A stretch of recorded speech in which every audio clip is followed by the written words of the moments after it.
Hello everyone and welcome back to more The Letter Let's Play. Oh my god, we are back again in Luke's point of view still. Oh my gosh, I don't even know when the hell his point of view would end. But anyways, we are back and we are in a very bad situation, as you guys can probably tell with all the blood that's staining this wall in place.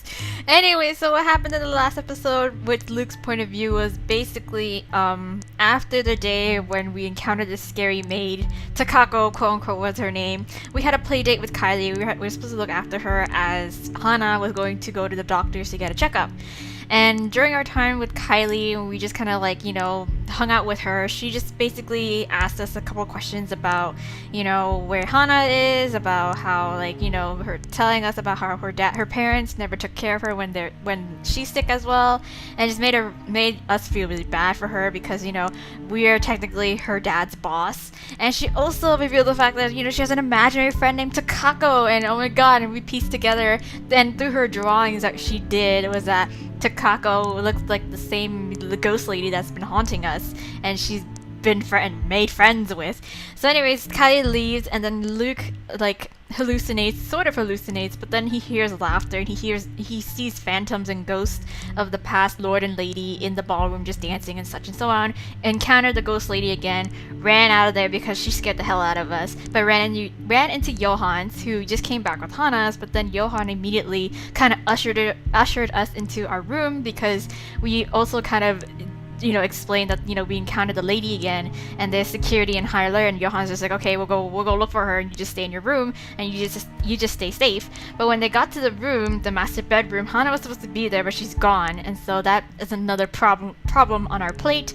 Except Johan was insistent that he would go look for her instead of us just kind of jumping into action because our safety is our top priority. So quote unquote Johan's. So we leave. Well, Johan's leaves after he calms us down. We take a nap. We hear more voices of the ghost lady. We wake up again. It's still dark and there's a power outage because of the storm. But we go out anyways, and we armed ourselves with a pistol that Luke has, even though he probably kind of acquired it in a legal sort of way.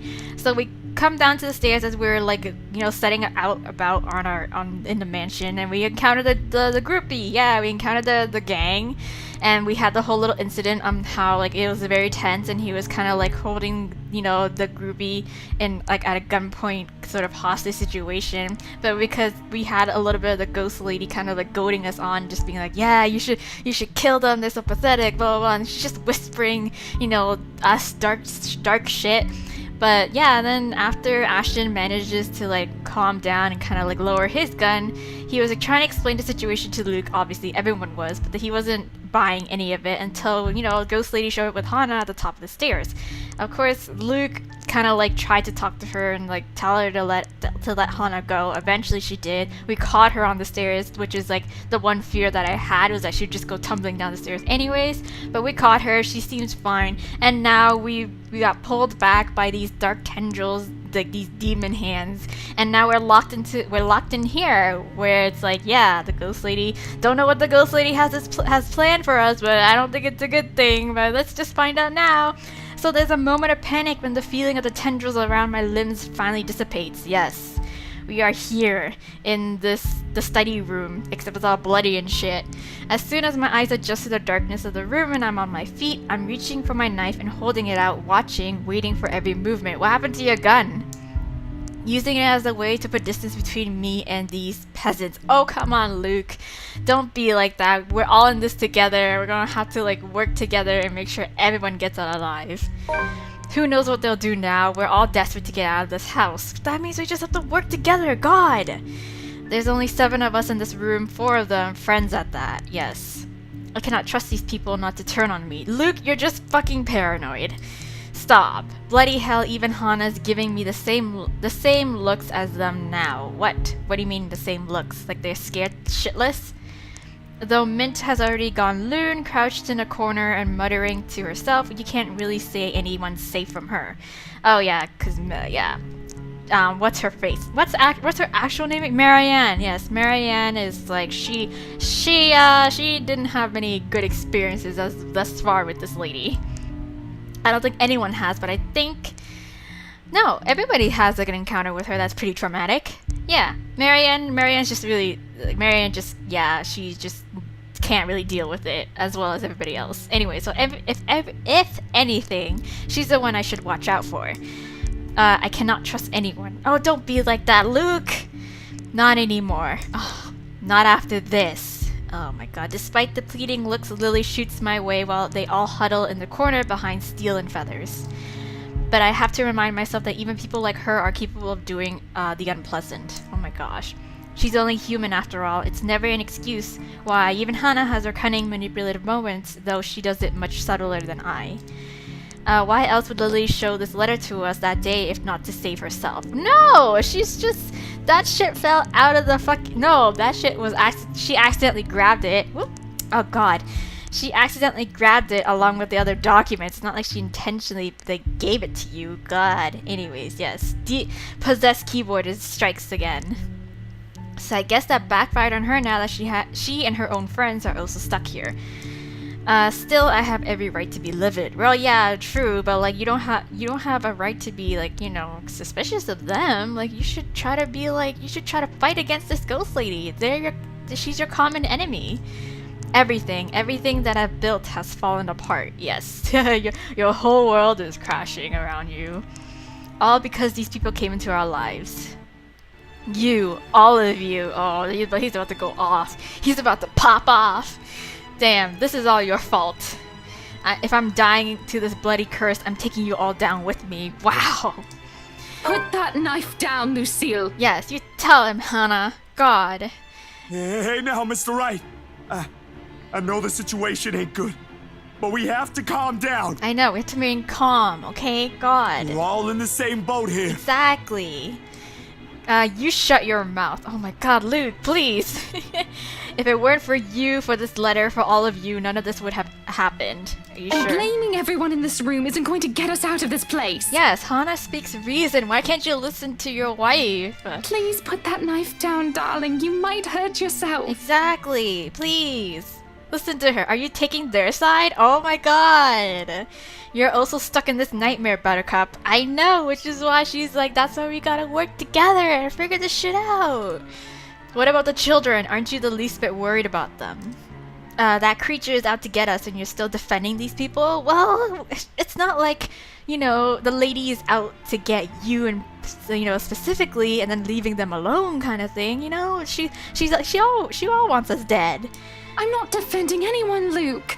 I'm just trying to be reasonable when you're clearly not. Exactly. She speaks reason. So, oh, of course you're not. You're just the one who bought this bloody mansion to begin with. If I didn't know any better, you did this on purpose. Okay, hey now. That's going a little too far, Luke. Why no? Why would I ever do that? This was only meant to be an anniversary gift. Exactly. Like, she meant no harm in it. For you. For us. For the family we're going to have. Yeah, she just wanted something nice, man. Right, anniversary gift. Hey now, who would have thought they would come cursed, you know? Here's your gift, darling. Oh, by the way, there's a curse included in that package. I hope that's alright. Oh, come on, girl. She don't know that. Are you really that eager to get rid of me, Hana? Oh my god, Luke! Because if that's what you've been meaning to do all this time, you might as well have just put a knife in my back while I'm... Oh, suddenly Hana steps up and slaps the knife away from my hand. Yes, and slapped me. Please slap him, too. Said knife slides uselessly under the table out of my reach. I mean, hey, I'm a little uneasy that, you know, we might be needing that, but like, we can just put it on the desk. Before my mind registers what's happening, a sharp blow explodes in the side of my head, sending me reeling backwards. Yes! Yes! Smack! She didn't just slap him, she done just punched him! Soul fist! Oh my god, Hana! You go, girl! Oh my god! She merely stands before me afterwards without even batting an eye, glaring at me as if she might just rip my head off in this instant. Yeah, 'cause you're being dumb. Sometimes I forget. Don't you dare, Luke. Don't you dare imply I've ever thought of you that way. Damn, Hana. Hana just like, she don't give a shit. She's so thug. She's so gangster. Holy shit. That Hana is never the weak woman I believed her to be. Yeah. 'Cause slaps are for sissies. She throws punches. She throws hands. She throws some serious hands. How did I come to think of her as such? She used to be someone I can look up to, isn't she? Yes, exactly. When you look at her now, the way she stands tall facing a man like me, the same way she has done all those years ago, I can't help but think.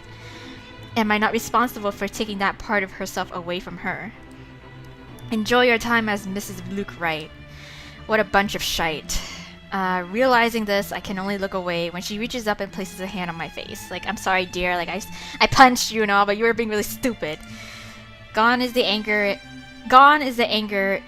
in it, and only a soft smile remains while she looks at me with a shine in her eyes. The 7 years we've been together, I've only been nothing but a piece of shite to her. Yeah. Yet here she is, still smiling at me like the way she has done so many years ago. Wow. And she really loves you then. It's impossible not to feel like a complete and utter trash like this. Right, at least you feel bad about it. She has an uncanny way of doing that to me, really, especially when she takes my hand in hers and places it right on her tummy. Right where 2 tiny babies are still growing, ours. Love, look at me. We've already talked about this. Right, we can get through this, man. If we are still going to do this, it has to be the 2 of us. I will stay with you, but things are going to have to change if we want this to work. Right? Oh my god, girl. Man, you're like bagels. We can't keep doubting each other like this. I know, right? God. Not until we find a way out of here. I'm sure we can. Maybe they know something we don't. Right, we gotta put our thinking caps on. We gotta put our heads together. You're going to rely on them for that? These peasants who brought this on us? No. Come on. Keep talking about us like that and see if any of us here will keep you out of this place. Right? Exactly. Rebecca, stop! I'm Rebecca. I'm just like, hey, if you're gonna be like that, then we're gonna leave you, okay? Like, it's your choice. But of course, what's it called? Isabella just has to be, the good Samaritan. All of you, stop this! I know, we're being dumb. To hear Lily speak out loud, I can't say I'm not surprised. She has always given me the impression of someone so meek from the moment I've met her, either from her inexperience or her station in life. She has never struck me as someone fitting to be a real estate agent. Until now. Quietly, she puts herself between me and Daisy, cutting whatever scathing words we've yet to hurl at each other. Okay, so the way she glares at me, it reminds me a little of the way my own mum would look at me. Particularly when I've done something wrong, and it's not a stare she's unused to showing. She has done this before, probably to her younger sibling. Yes. Huh. Yeah. If she only sees us now as a pair of squabbling kids and not 2 mature adults, well, that's only to be expected. Because you have been acting like it. No doubt that's how she sees us. For a long moment, there's only silence in the room. Still, the big oaf doesn't even dare break it, neither does Feathers. With both merely watching us, bunch of wimps, these men. Not that it matters when Lily starts speaking again, after some of the anger and tension has lifted from the room. Stop this, please! I know, yes! With or without that damn piece of paper, Yeah. A deep breath. An exhale. And then she closes her eyes, and a crease forming between her eyebrows while she grips her hand tightly in front of her. We still would have ended up in this mess. Right, because, the house. The atmosphere that descends into the room right after that admission is anything but pleasant. Can I call it that? An admission? It seems like it from the way her eyes nervously flick between her friends and I. She appears to know more than she lets on, and how she makes herself appear smaller after dropping that bomb on us doesn't sit quite well with me. Yeah, well, spill it then, Isabella. What did you find out? And patience is something I don't have the luxury of having right now, and bestowing upon other people. Oh yeah, maybe because the whole thing where she and Ashton discovered the fact that anyone related to the mansion itself, even working on it and renovating it and shit like that, they've gone missing or they've died, yeah. So what else does this girl know? What else is she not telling us? Because from the looks of this, even her friends has no idea what she's talking about. Unwilling to wait, I grab her arm before she retreats without explanation, waving the letter still in my hand in front of her. Ow! Sir, you're hurting me! I'm sorry, but I'm really desperate. Hey, hands off her, right? And there he goes, being protective. Fuck off, Feathers. I have questions for your friend, and she better have the answers. Luke, will you stop taking it out on every single person? Right. Like, your friend is hiding something, Daisy. She struggles for a moment, but my hold eventually forces her to look up at me. Fear and uncertainty spreads across her features, especially when her eyes land on the damn paper. As much as I want to be considerate right now, I want answers. Well, yeah. What do you mean, Lily? I'm not sure about it. Okay, but just spill it. Like, we need ideas. Don't give me that. You know something. Ow! Please, sir. I know the paper's useless, okay? Okay. Yes, at the mention of the letter, all of a sudden, Mint stands. I've almost forgotten she's here, her rambling having faded away in the shouting. Without warning, she snatches the paper out of my hand. It's a miracle it didn't rip right there and then, but the way she glares at it, I think she may want to do exactly that, but I don't think it's gonna work. We should have gotten rid of this thing! We should have burned it at the first opportunity we got! Well, I don't think it would have helped. No, even if we rip it to shreds, it won't do anything. Exactly. I think... Why don't we try it now? You don't know what I've seen, Santos. No, you don't know what she's seen or what anyone has seen, so it's not like you've seen ghosts and shit, because everybody's seen it. There were children! Victims! Oh. All because they had no idea what this thing will do to them! Oh, them, yeah, I totally forgot about them, yeah, like, oh, and that gave me the thought, like, oh my god, if they're dead, then wouldn't the city file, like, for a missing persons report kind of thing, like, these kids are missing, like, hello? Kind of thing. Like, we haven't heard any of that either, unless it's like those files things where it's like, hey, like, you know, I don't even know. Oh god, those poor souls! They were screaming and begging before she...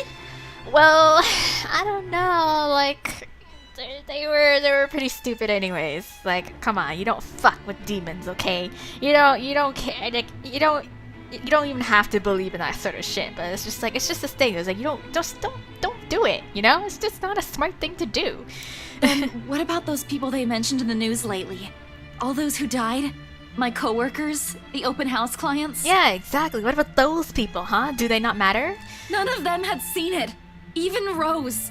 And yet they're all dead. Yep, even Rose. Oh, poor Rose. Poor Rose, you know, rest her soul. She was like the first casualty among us in terms of like acquaintances and friends. I should know. That letter has been with me since I picked it up. Yup. And I swear I didn't make copies of this thing. Yeah, why would I? Even if I wanted to save myself, I wouldn't do that to my friends. Or anyone. Exactly. Is that what the trip to BRC was for? Yeah. Yes, I'm sorry. I couldn't tell you guys until I was certain. Yes. None of you believed me the first time. I had to find proof. Right. It's logical. And yet we're all here. Are you taking me for a fool, Lily? What? I have to go with whiskey on this. Who knows how many has already seen this before you found it? Oh, come on. Why are you doubting me? This cursed thing has to go! Okay, go ahead. Rip it up. I don't care. We would have ended up here either way. Yes. Maybe?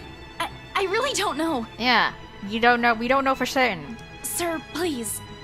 All I know is that paper isn't the reason why all of this is happening. Yeah, no shit. It's like we still haven't really known the full story of what went down in this Ermengarde mansion, other than probably speculations that the lady who rescued a slave turned out to be Takako, took her under her wing as a maid, but then eventually had her burned at the stake for a witch. I don't know. Like we're missing too many pieces to like to know what happened in between, from like her saving her from being sold as a slave to like her burning her at the stake. There's something else that... Yeah. This place. What place? What place? Oh, Steele has been quiet this entire time, that the sound of him talking, however whispered it is, still manages to catch us all off guard. What? We all pause, turning to him with likely the same questions in our eyes. What? Yeah. Oh, I just thought, I mean, it's a straight thought, alright? Don't take my word for it. Well, it's not like we have much to go off from at this point. We just might as well just say whatever the hell we want. No, it might be something. Exactly, just say it. What about this place, Zach? Yes, tell us. There's still a moment where he hesitates, but Lily's urging eventually spurs him into speaking. I was just thinking, maybe Ash is right. For why he went here. Why he went here? What do you mean? This is where Bella found that thing, right? And then this. This? What this? It was just a hunch, Zach. We were not getting anywhere. Oh. But just because we went here doesn't mean we will find all the answers we need here. Oh, okay, he's just piecing together that, like, the letters connected to the mansion, then, like, yeah, duh, no shit. Hell, now we're stuck here. Yeah, I know. Regardless, Steele pauses, allows Lily to remember. Soon enough, whatever it dawns on her and her face lights up. Soon enough, whatever it is dawns on her and her face lights up with something like hope. Of all things, in this nightmare, hope. Her head snaps up and she reaches for Steele's arm to give it a squeeze. Why, a reassurance, or a confirmation. The meaning is lost even to Daisy, who glances at them baffled. Belle, what are you? Yeah, what are you thinking? Becca, it's this place. Yeah, I know shit. If it's like the letter connects to the mansion, then yes, duh. Think about it. Ugh. What? You mean, like, burn this place down? That's great and all, but like we gotta get out first, right? Oh no. Stop that. No. Stop. No possessed keyboard. You need to stop what you're doing right now. Turn that brightness up, because I ain't having any of that shit. Okay. Go away. Now go away. There we go. Okay. I still think we should get rid of this letter before we start thinking of destroying a place with some historical value. Girl, I'm telling... Okay, you know what? Why not? Why not rip it here right now? Let's go. Do it. What? No. We are not burning a multi-million-pound mansion, you peasants. I just spent a fortune on this. Well, it's not exactly your money. Seriously, Luke? Are you really more worried about that? Exactly. I'm like, dude, you're about to die here, and you're not willing, like, and you're more worried about the money that you spent here? Like, I think, you know, there's more value to, like, getting out of here alive. Buttercup, mansion, millions. It's going to take years getting all that money back. Well, you certainly won't be getting any of that money if you're dead. Exactly. Hannah's right. God. Really, Luke? Is that more important than your life? That's what I'm saying. God, y'all so dumb. Bloody fucking hell. Not only do I have trespassers in my property, they're also arsonists. How dare they suggest something like that? Well, do you have a better idea? Bloody peasants. My hand's already aching just listening. My head's already aching just listening to them. To think this is all the solution they could come up with.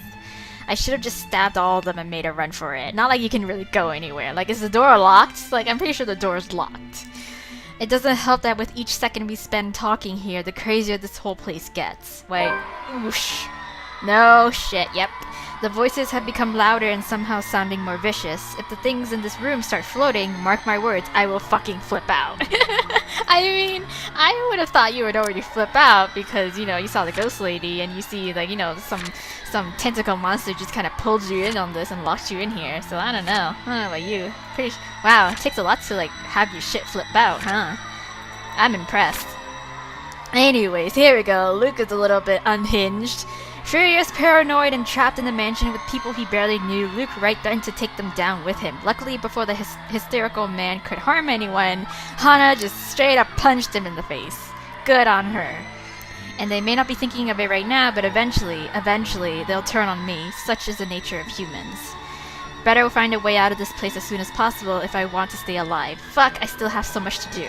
Well, duh. None of our choices seem sound, but who knows? We don't understand a shite about this place. Might as well try everything, yeah? Yes, which means burning the place down. Whatever works. I also have to be the one to make that bloody decision, so be it. Wait, if I also have to be the one to make that bloody decision, so be it. Less room for errors, with the only sane one doing the thinking. On the off chance I'm wrong, well, they suggested it. Yes, exactly, so what's there for you to lose? Burn the letter, burn the mansion. I decided to. Oh god. No, I think. But we need to get out first, right? Like, it's no. How are we supposed to? How the hell are we supposed to, like? I don't think the letter could mean anything. Like, we all saw how the photocopy machine at the office, like, we saw the letter getting printed out, like, you know, without Isabella doing anything. So I don't think the letter really means anything, right? It has to be the mansion. It has to be, but like the only issue is that how are we supposed to get out first before we die of like carbon monoxide poisoning, you know? We don't want that. Burn the mansion. Burn the bloody mansion. I'm going to regret this. I will. But with these cries growing louder, this has become the easiest decision I have ever made. I'm getting tired of hearing her sobbing, really. It's just irritating. Isn't she getting tired of it? Besides, someone has to act fast, think fast, and what else is the root cause of our problems but this place where the letter was found? Yeah. No need to make things more complicated. It started here, why won't it end here? Yeah. What if what Lily has said is true, then there's all the more reason to destroy it. Put an end to this madness before someone thinks of putting this blasted place up in the market, right? When I get out of this place, I swear I'm suing a bunch of people, run that estate company to the ground if need be. I think it's already on the way there. Having, you know, I don't know how many cover-ups of all the employees dying. We spent millions, damn it. I know, but like, what choice? What choice? Millions, I know! With a sigh and perhaps a heavy heart, I opened one of the drawers in my study table, taking a bottle of liquor out for myself, then passing it on to every occupant in the room. They accept it, but not without a look of protest or a confused glance my way. It does shut them all up, so maybe I've done something good. Look, this isn't the time! Okay, no! I'm gonna set the place on fire, Buttercup! Even more when I pop the cork off the bottle and pour its contents on the floor. Well, what are you simpletons waiting for? We waste no time dousing the whole room, the smell of alcohol filling the air. If I didn't know any better, I'd say they are more than eager to set this whole place on fire. And the blaze catches easily in this room when I set it alight using the blasted paper as kindling. Oh, so we burned the paper too, so it's like, hey, we burned both shit. Yeah, why not burn both things? With the whole place drenched with wine and all manner of things alcoholic I've been hiding from Hana, the small fire soon turns into an inferno. Okay, how do we get out now? In a matter of seconds, we're out the door. Oh, we could have just left, really? Wow. Okay. Whatever. Okay. It doesn't exactly lead where I'm hoping it will. Yeah, the kitchen again. Although ending up in the kitchen does give us more reason to play like a bunch of pyromaniacs. Fishing the liquor stocks from the cupboards, we also do the same thing we've done to the study. Set the whole place on fire, door after door in every room we pass. Pouring bottle after bottle of expensive aged liquor and setting everything on fire, only leaving once the blaze has started in earnest. Oh god. Alright, so when we run out of liquor, we simply drop the bottle and take one off from many nooks I've stashed one. Okay. And there's no lack of it in here. And the hard stuff, the shorts, the watered down kind.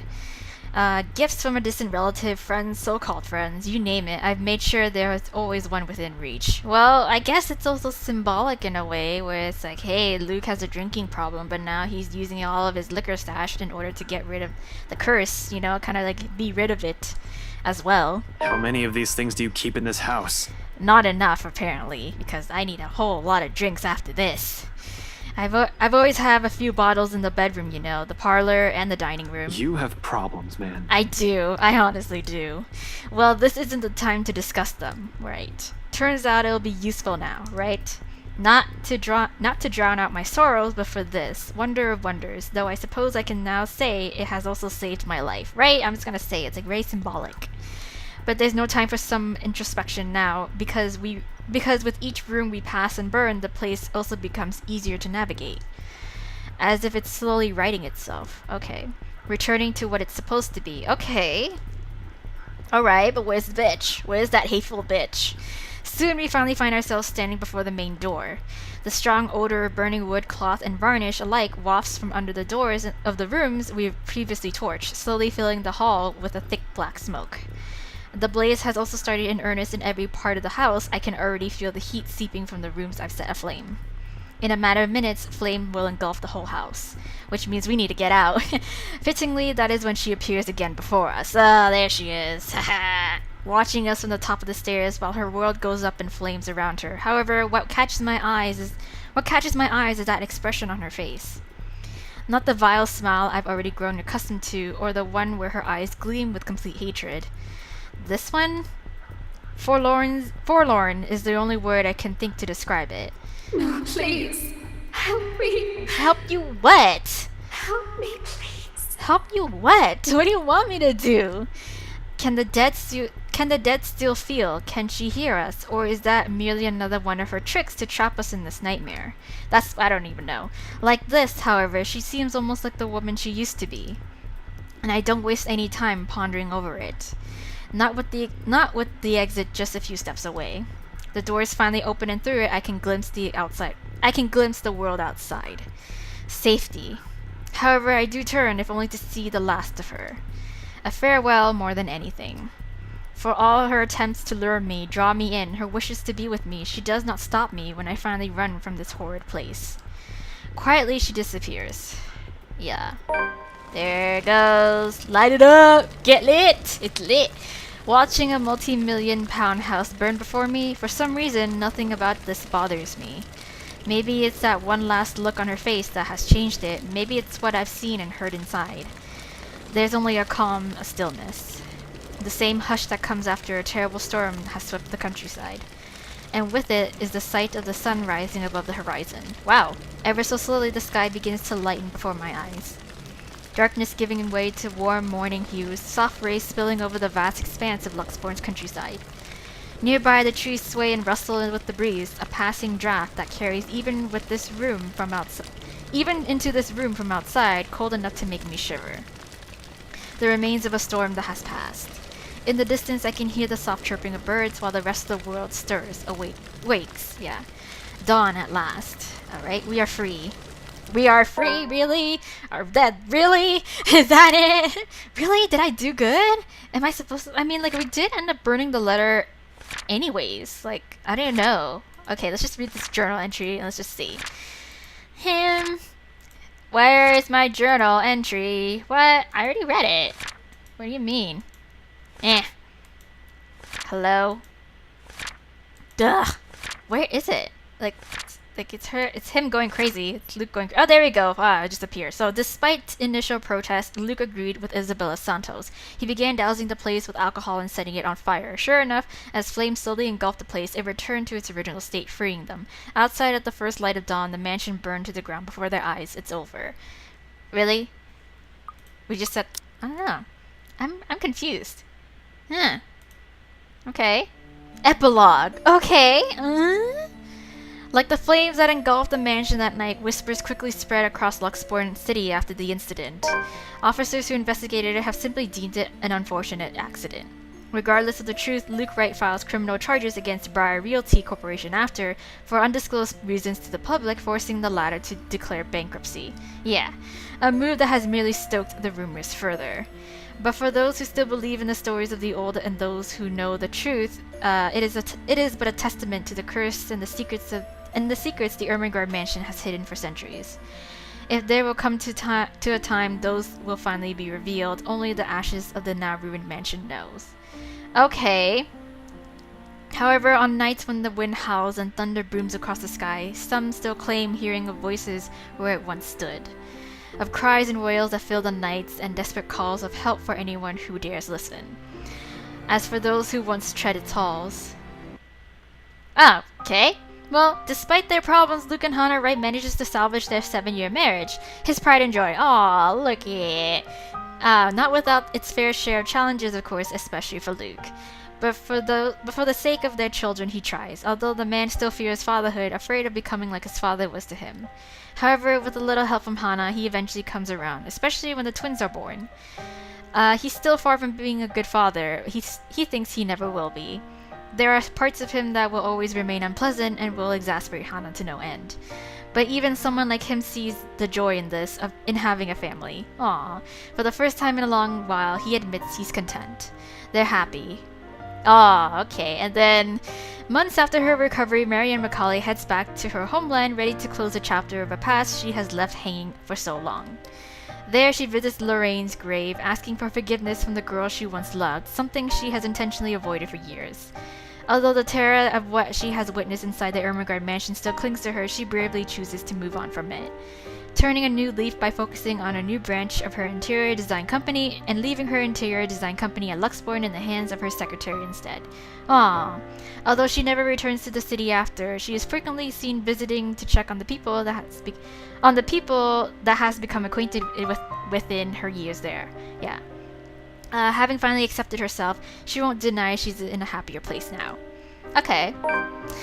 And then, despite making the Ireland branch of her interior design company her focus now, Marianne continues to cater to her most avid patrons in Luxbourne when requested. And after her work on the Ermengarde mansion, the right couple, particularly Hannah, has never trusted another to handle the design of any of the place they own. Upon moving to their new place after giving birth to hers and Luke's children, Marianne's name is the first thing she calls, while the woman is quick to fly back to the city at the socialite summons. Not only helping with the decorations of their new place, but also assisting with the renovation, much to Hannah's delight. Since then, the two women has kept a close friendship. Aw, that's cute. Often they can be seen going around town together when Marianne's in town, and Hannah can be heard recommending the designer to her peers during parties. In a city often keeping an ear out for any gossip, one can't deny that both women have found a confidant in the other. Yes. And there's Zach. With help from family and friends, Zachary Steele is soon able to open a photography studio of his own. Aww, something he has only dreamed of having as a child. Although he still hopes to get back to making indie films someday, client work and small projects has kept him mostly busy. Hectic as it may be, he can only be glad for the moment of work pouring in. It has made moving on from the incident in the Ermengarde mansion easier, if not faster. But while there are still nightmares, with support from his family, his doctor, and his own drive, the dark images have finally turned into pleasant dreams. He's aware he won't ever truly forget, but he's no longer running away. At times when he's not busy or after a hard day's work, he thinks there's another story for the big screen to be told in that. An idea he may soon turn into reality once his time affords it. And who is this? Rebecca. Okay, so in the months that follow, Rebecca Gales becomes a prominent researcher with Luxbourne's major academic circles. Aw, that's cool. Especially after writing what she has discovered about Anson Village and the Ermengarde mansion. With help from Professor Andrew Clark, she is soon able to secure funding to continue her research, presenting her findings yearly at local and international symposiums? Yes. Not at the tail end of her current study, she hopes to publish her first book correcting all inaccuracies in the city's current history. A move supported by both colleagues, students, and friends alike. Aww. Though she knows she still has a long way to go before she can even begin to change people's minds about it, Professor Clark has warned her as much. She perseveres. Doing it not for herself, but for the sake of her history the future generation must never forget. And no matter how disturbing her experience with the curse may have been, she remains the worrywart she has always been. Even after what she has seen, she continues to fret over people she cares about, sometimes much to their frustration or embarrassment. She's literally the mom of the group. But if there's one thing that has shifted, it's her relationship with the people in their little group, particularly with Zachary Steele. Why? In fact, on numerous occasions, she has been spotted dropping by his new studio, bringing the man fruit on days when he's swamped with work. Aww. They also seem to have grown more comfortable around each other than before. Maybe it's born out of their shared experience. Or maybe the way they see each other has simply changed naturally due to the years they've known each other. Regardless of the whys, it's a change the man welcomes and appreciates. In turn, he strives to return her kind gestures whenever he can. For all the horrors they've seen, who would have thought something good will come out of it? Yeah, it seems like a lot of good has come out of it. Things have inevitably become strained between Ashton Frey and Rebecca Gales in the months following her confession and the man's eventual rejection. That sucks. And with their new work and lives getting busier, the two have eventually drifted apart. Though neither talks about it and the teacher still strives to forget an old flame, it's clear in Rebecca that there are still lingering feelings of bitterness left. Oh no. If anything, however, this has only made it obvious how much has changed between them, and how much she has clung to the idea of Ashton from their younger days, the one that may not have been there in the first place, merely an idea for a starry-eyed young girl. But if there will be a time she will be able to accept this, to move on from the hurt and repair an old friendship that has fallen to ruin, only she knows. Alright. Amidst her struggles, Rebecca finds an unlikely companion in Luke Wright. Yes, they did have some sort of friendship going on, as weird as it was. While being a father has kept him busy nowadays, he still manages to make time for his goddaughter, Kylie Suarez, though the man still won't admit when asked. Rebecca still regards the man as insufferable, but she doubts it'll ever change. But after all she has seen, much as she denies it, she now considers his presence the closest thing she has to comfort. A similar sentiment the businessman seems to hold, even confiding in the woman of his own problems and fears, things he couldn't voice out to his wife. Aww. Their friendship may be awkward at best, but with the grim reality of death having once shadowed over the two of them, it's something they eventually grow fond of in time. And she's back in college, I assume. With her newfound courage, Isabella Santos finally chooses to pursue what she really wants for herself. Having made enough to keep her family afloat for a few years, and with their blessing, she quits her job at Briar Realty Corporation and takes a scholarship offer from the local university. Well, not like she can continue working at Realty Corporation anyway, because, the company's filed for bankruptcy after Luke sued them. So, though remarkably out of practice and unsure if she'll be able to keep up by the time she returns to university, she finds her feet soon enough with help from people close to her. And with her confidence in her skills growing, so do the number of people recognizing her and her work. It doesn't take long for several award-giving bodies to take notice of her. Aw, that's good on her. For all her accomplishments, however, she has never truly forgotten what happened at the Ermengarde mansion. I don't think anyone would. The images still remain in her, and on particularly unpleasant nights, Tara's continue to visit her dreams. Yeah. She knows those won't ever disappear from her life. It has become a part of her in the same way death has permanently taken from her. However, she's no longer afraid, and with a brave face she carries on, earnestly wishing that someday she'll be able to paint brighter, more vivid thoughts on her canvas. An honest portrayal of life and hope amidst the fear. Shortly after accepting the scholarship grant from Luxbourne University, Isabella moves from Salemwell residence in favor of staying in a dorm close to her campus. Yes, the logical thing to do. Although Rebecca Gales is quick to offer assistance for the move, she does admit she will be missing her neighbor of more than 5 years. When all is said and done, she has become fonder of the girl over the years, and with their shared experience over the curse, they have only grown closer. Isabella leaves with a promise to visit every once in a while. And even though she still jokingly complains about Rebecca's bossy attitude, she confesses that she also misses the woman's fussing. After all, in a place miles away from her real family, Rebecca is the closest thing she has to a sister. Aw, that's true. Hey, what's this? More than a year later, once everything in their respective lives have settled, Zachary Steele and Isabella Santos finally hold their first exhibit together. Aw, okay. A project that has been in the making for almost 2 years after the photographer casually brought it up to the other artists. Yeah. While merely intended as a small event, it has been surprisingly attended by several members of Luxbourne's upper class and art enthusiasts. Although only a few of the pieces have been meant for sale, the show has brought prominence to Zachary and Isabella's name in the city's art scene. It has since been followed by several other exhibits by the two, both in and out of the city. Currently, they are planning to hold their first show overseas. Ah, cool! Yet, even with this unexpected, overwhelming fame, friendship between the two has remained strong. Theirs, after all, is a bond that goes beyond being mere partners in a small project. He's her family as much as she is his. Aww. And, who's that still? Who does that look like? Marianne? While she's aware she still has plenty of ways to go, getting back to school has also opened a lot of opportunities for Isabella. At times, part-time work have started to come in droves, and she is able to support herself financially through her art alone. Something she has only dreamed of as a child. Or maybe that's her boss, I don't even know. And when clients are generous enough, she's able to send money back home as well, despite her family's reassurances. One such client is Marianne Macaulay's interior design company, who frequently commissions her for murals after the woman has learned of her skill. So it is Marianne. Though at times she finds it quite difficult to keep up with the interior designer's standard for quality, it's a job and a challenge she's only too happy to accept, even if it means doing what she loves. There you go. And of course, back to this guy. Following his success in bringing several major cases to a close, Ashton Frey receives a recommendation for transfer to Luxbourne's lead agency against organized crimes. Alright. An endorsement eagerly backed by the newly appointed successor to the late Chief Inspector Lee, Abigail Harris. Knowing he'll have many resources, leeway, and a bigger chance at ultimately bringing Luke right to justice, Ashton Frey accepts. Yes, still after Luke.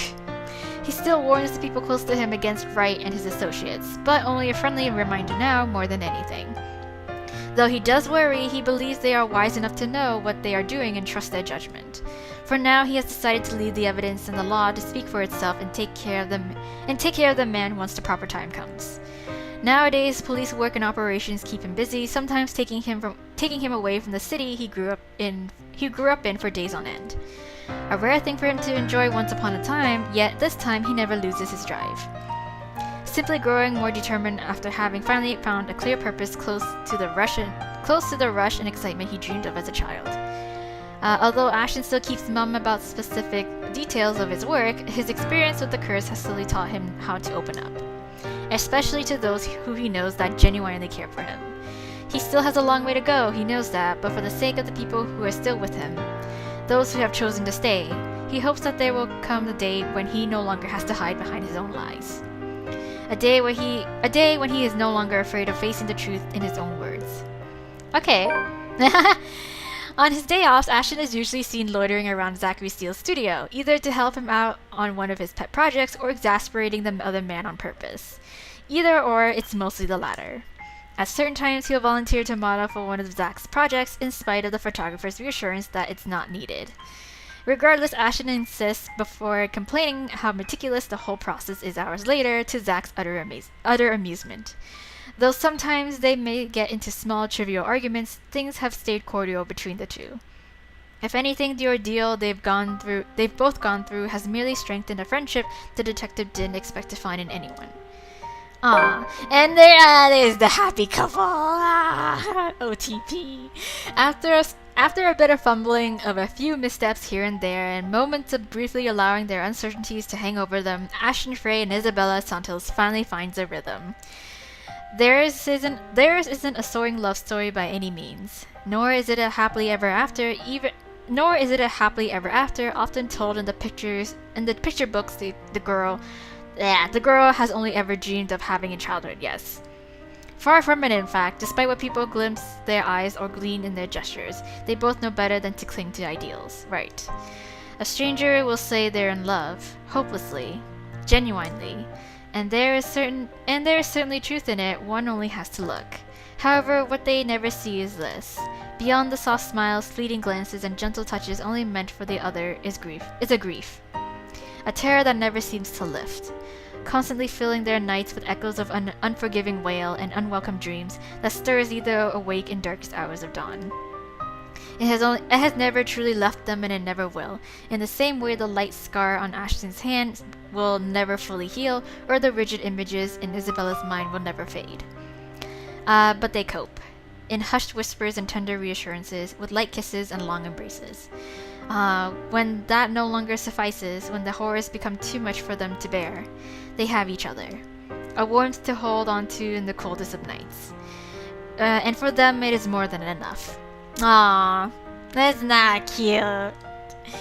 But really, well, we never really. I kind of want to really quickly go back to what would happen if we would burn the letter instead of burning the entire mansion.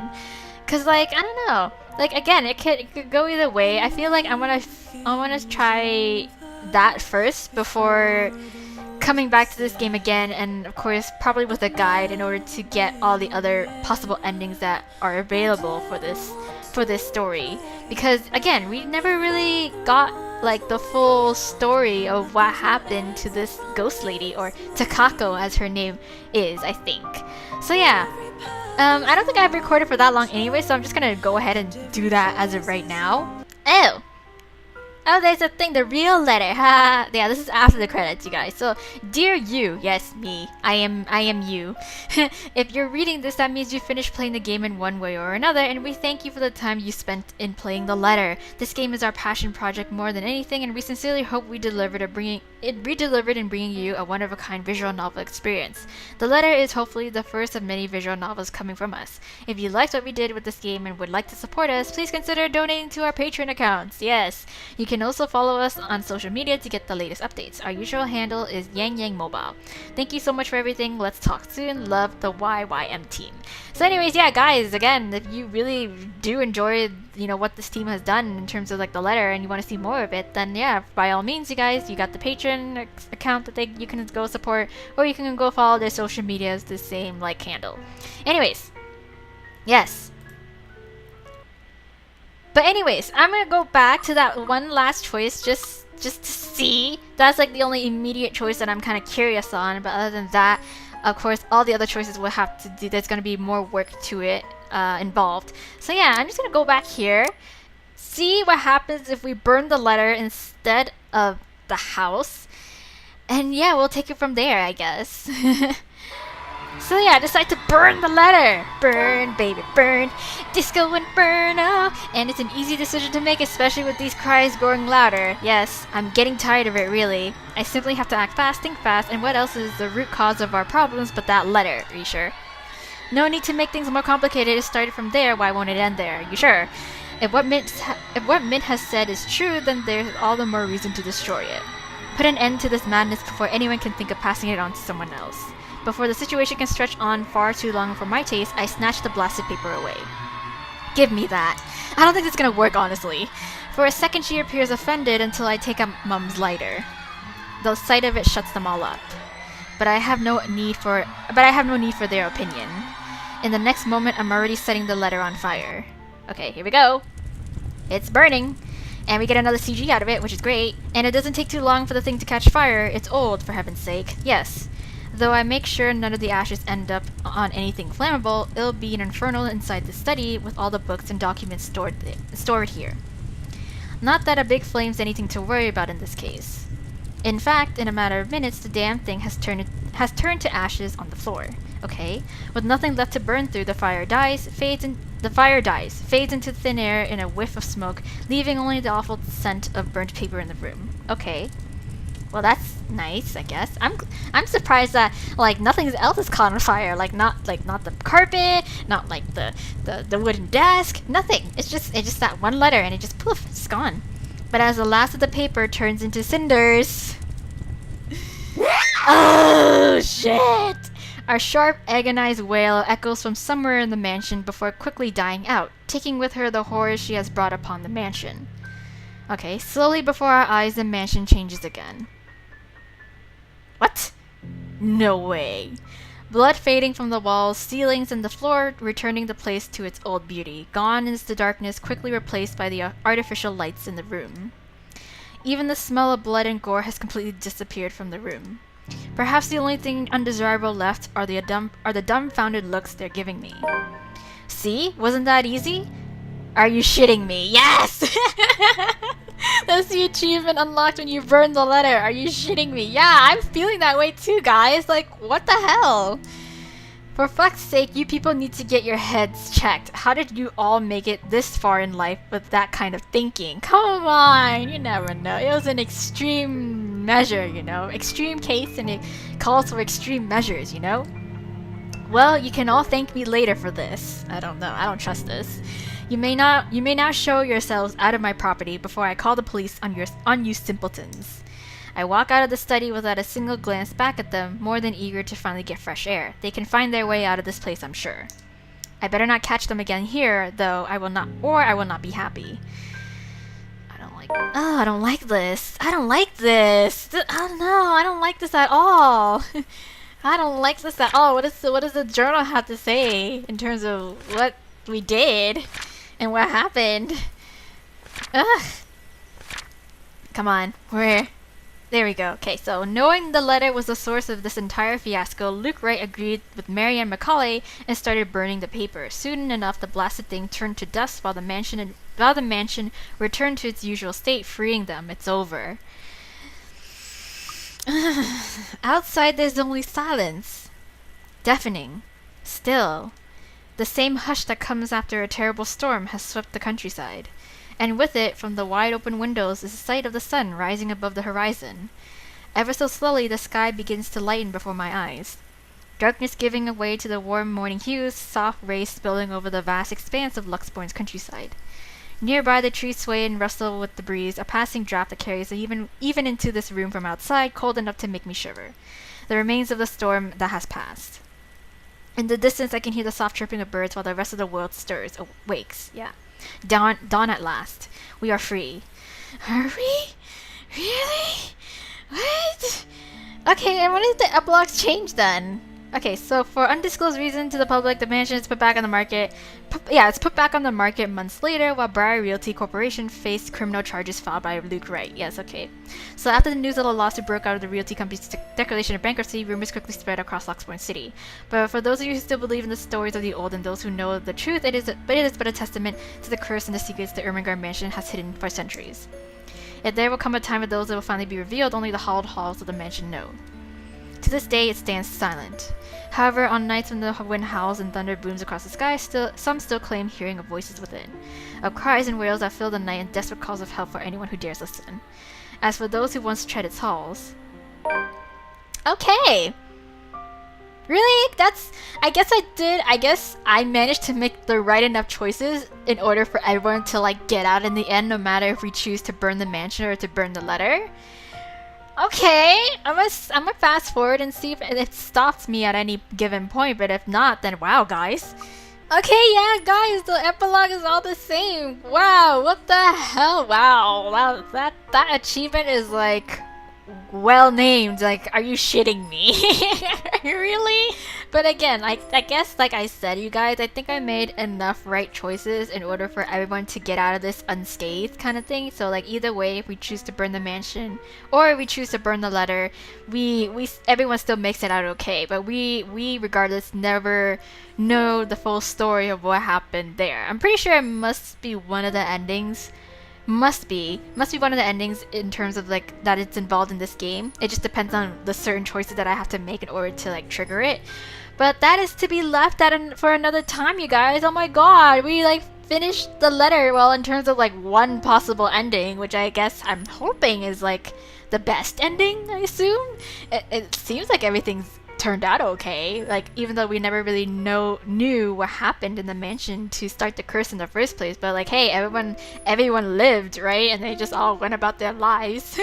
And yeah, so there you go, you guys. So again, I will see in terms of, like, how I feel about coming back to doing other endings for this game. It also depends if I'm able to find, like, a legit enough, like, non-spoilery guide for me to be able to get the other endings. But yeah, until then, you guys, this has been one of the possible endings to the letter. Wow, how do I feel about it? I kind of, like, I don't know, like, for the most part, it was, like, a really thrilling run. And the game itself, like, I liked how it combined elements. So it's not just simply the fact that it's a visual novel where you're just kind of reading and making choices, but it's also involves quick time events, which is really nice touch, because again, it's like, given the nature of the story, I feel like there needs to be some sense of, like, urgency, or some sense of, like, there's some sort of risk and, like, you know, that needs to happen for it to be, like, you know, a little bit more involving in terms of, like, the reader. Because yeah, again, it's like, it's a really dire, like, characters are put into a very dire and very life-threatening situation with this ghost, and, you know, to only really read through it and what happens, and, like, in terms of also the choices that the characters make, it's like, again, it's like, it's sometimes, like, it puts that same edge, even if it's just the choices, but it takes it to another level in terms of having to add quick time events in the mix with it. So I really like that. I really like that about the letter. Again, it's the storyline is, like, heavily inspired by, like, you know, Japanese horror, like The Grudge, as I think it was mentioned on even the game page as well, and the creators themselves. But I think one of you guys have mentioned or have already forewarned me about the nature of this game itself and the storyline, and saying how like it's gonna take a really long time to get through it, or to even get most of the endings, I assume, because it's just simply because of the fact that, again, as you guys have witnessed throughout the different point of views that we've experienced with the characters, a lot of the events that happen with other characters also happen at the same time with different characters, simply because they are in the same scene. But because of that, I feel like, again, there's a lot of repetition going on, and it's just like we only get really like a few extra thoughts from the certain character that we're in the point of view of, before like we already kind of know how it's gonna play out, kind of thing. So in that sort of sense, it does make for the storyline to be almost unnecessarily long. Like, I feel like in certain instances that yes, the repetition in that event can be repeated in order to get some other significant like fact out of being in a different character's point of view in that exact same moment. But if in terms of just like really regular kind of like points of views, I guess, like nothing much going on, then I don't know. I don't think that it's not necessary to have those events repeated. I also, maybe perhaps it also like goes for, I guess, starting up new characters' point of view, because sometimes it jumps all the way back to like very beginnings of the game kind of events, like the first act in a way, but just a different character. And it's just like, for me, it's just like, oh no, we gotta go through this again, except we're in a different character's point of view, but we already kind of know what goes down, kind of thing. So I don't know, in terms of that, like maybe like cutting it down would have been for the best, just so that, you know, we're not too, I guess, bored in the sense where it's like, oh yeah, we already know what happens. It's just like, oh, these extra thoughts of these characters, because, you know, we're in different point of views now. But yeah, other than that, it's just, you know, it's still a great storyline. I'm gonna hold off on talking about how we still don't really know much about the backstory behind the mansion and what happened in the history of it. We only ever saw like implications and like hints of what may have happened, but not like the full full story of it, which I would love to have seen at some point, whether it's through these different endings. I hope we get it through the different endings, but if not, then that's like, man, I really wish that they would explain further detail into it. But again, I'm gonna hold up on that because I'm holding out to the fact and the hope that we would get that full story in the different endings that is possible in this game. So yeah, as it stands, I still really enjoyed this game. Again, the art, and I think the art style, the added like effects in the CGs, like it's not just still images. There's like movement, and like there's certain like things that are going on in the backgrounds. Like, it's not just static images. There's stuff, there's dynamics going on in terms of the curtain swaying, or like the chandelier swaying, or like, you know, the birds flying across and clouds moving. And I really like that ambiance kind of thing. I really like it makes for the whole story and the whole like setting come alive, like way better than just having static image. It's a lot of effort put into the creators, that's for sure, and the developers as well. So I think kudos to them for going that extra mile in terms of like adding all these extra elements into their CGs and into their like even their general like backgrounds, because they very well could have just left it out, but like they decided to do that extra step, and I really like it. That's another thing that makes this game unique, and this visual novel unique. And what else? I think overall it's really polished. It's a really polished game because as it should be. Like, I think it was around like, it's the retail price for it, or the Steam price for it was like what, like almost $30, I think it was. I can't remember, but it was in the 20 range, mid 20 range, or like even a little bit close to $30. But yeah, it's very well worth the money. Like, it's so polished, and it's so like, you know, like everything is, the interface is really nice and all and shit like that. But oh, I should mention that something. Oh, extras. Is there extras? Oh, yes. So there's achievements, there's trailers, there's the letter. Oh, that's the letter that, okay. So here's our achievements. I only got 37% of it, of course. Trailer, music room, there's all these extra goodies that you guys can get. There's also this thing that I haven't really checked out on, simply because I think it would have took me to like a different screen or something. Like it gave me a warning before I need to do it. Branching tree. So this feature shows the outline of your current chapter and has content that others might deem as spoilers. Do you want to proceed? Yes. So I think it's safe to do it, just because I've what's it called? I've completed one ending of the game, I guess. So here we are. This is, oh wow, so many possibilities. Holy shit. Wow, wow, wow, wow, wow. Oh wow, and it even shows like the chapters in terms of each of the characters and how many ways that we were able to complete it. So wow, common route, I eat other things, and oh my god. Okay, so this is essentially showing us how far we can branch out in terms of making our questions and choices. So yeah, so here are the choices that we were able to make, and here are some of the unlocked choices that I obviously haven't done yet, simply because, you know, this is my first run.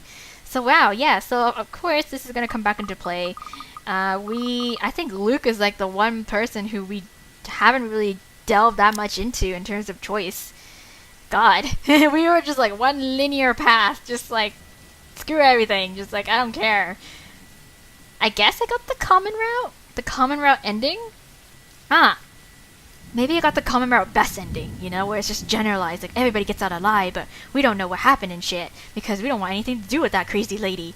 But whatever. That's how I would have ended it. That's how I would have honestly wanted to end if I was stuck in like this kind of curse. Okay, anyways, wow. Damn. So yeah, as you can see, multiple possibilities. Wow, damn shit. And I guess that's another thing. Yeah.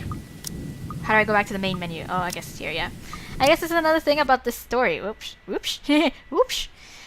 That's another thing about this story, or this game in particular, is that there are so many possibilities that you can explore. So definitely another factor or an element that really gets everybody, or gets the players to come back to this game. And it's just not like a one-off kind of thing where you just play it once and then you're done with it. No, there's obviously more to this game than just like completing it one time. So yeah, of course I'm gonna come back to it. Again, I would recommend playing this, you guys. It's a really fun kind of like, I feel like it's a fun way to ease yourself into the horror genre of games. It may not be like anything that's like extreme in terms of like more controls, so like your typical like survivor horror kind of like Outlast kind of deal, but like again, it's like something that's a little bit more controlled, like me. It's like a person like me who has is able to kind of handle this much, at least, kind of. So yeah, I still enjoy it. Again, I really enjoy it. I'm gonna hold off on saying anything about not being able to see the full story behind the Ermengarde mansion and the history of it and the origins of the curse. But yeah, that is until then, you guys. I will search up some guides. Hopefully I find a decent one, and then we can come back to this game and we can go through some of the endings and uncover more secrets about the letter. But until then, you guys, thank you so much for following along on my first playthrough of this game. So until then, you guys, this isn't the last that we've seen of it. So, but for now, bye! Spooky, scary skeletons and shivers down your spine. Shrieking skulls will shock your